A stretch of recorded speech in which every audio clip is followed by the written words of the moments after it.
now request our President-elect, Mr. Amarjit Singh Chandhiok, to say a few words.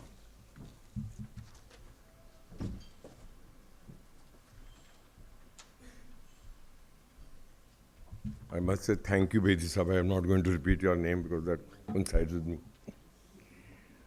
My lords, honorable judges of the Supreme Court, the Attorney General, my friends Prashant and others on the dais, off the dais, I think the greatest thing that we need to achieve is how do we bring back the values that we had and Dr. Rajendra Prasad gave us.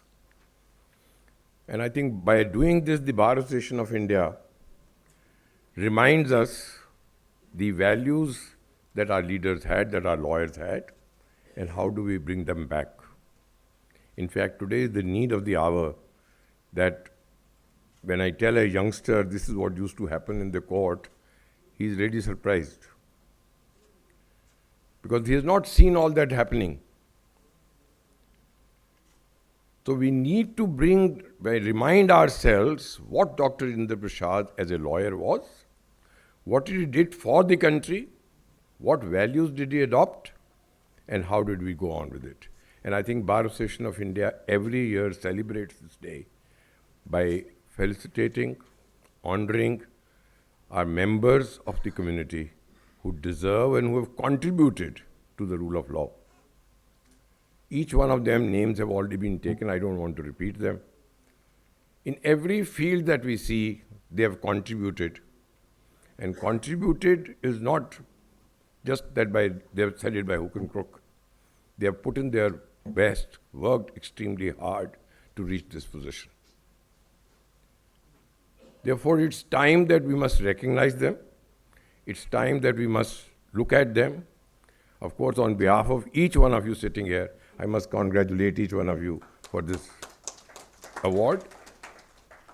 The very fact that the honorable judges are here with us, it's actually a combination of bench and bar that can only bring some revolution in this country. We nearly need it.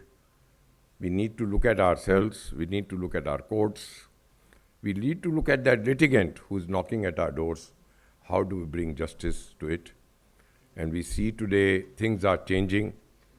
In fact, I think 4 days ago, there was a book release by Honorable Mr. Justice Sikri and Mr. Batra of insolvency with mediation, which is unheard of earlier.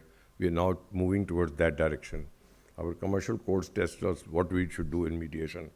We have MCPC in the Supreme Court. We have court-annexed mediations, yet conflicts are increasing day by day. And my experience today tells me that the peer mediation is a must today.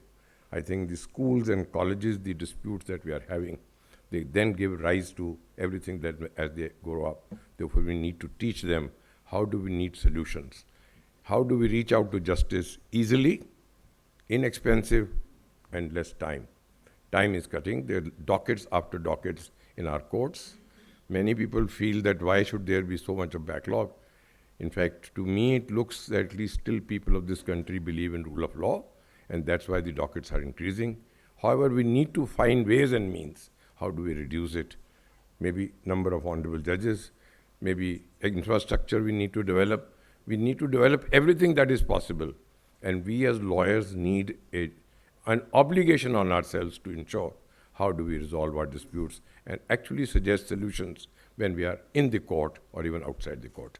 We welcome you back. Welcome you to this function this evening. Thank you for sparing your time. Looking forward to see you next year with more awardees before us. Thank you so much. Thank you, Mr. Chandhiok.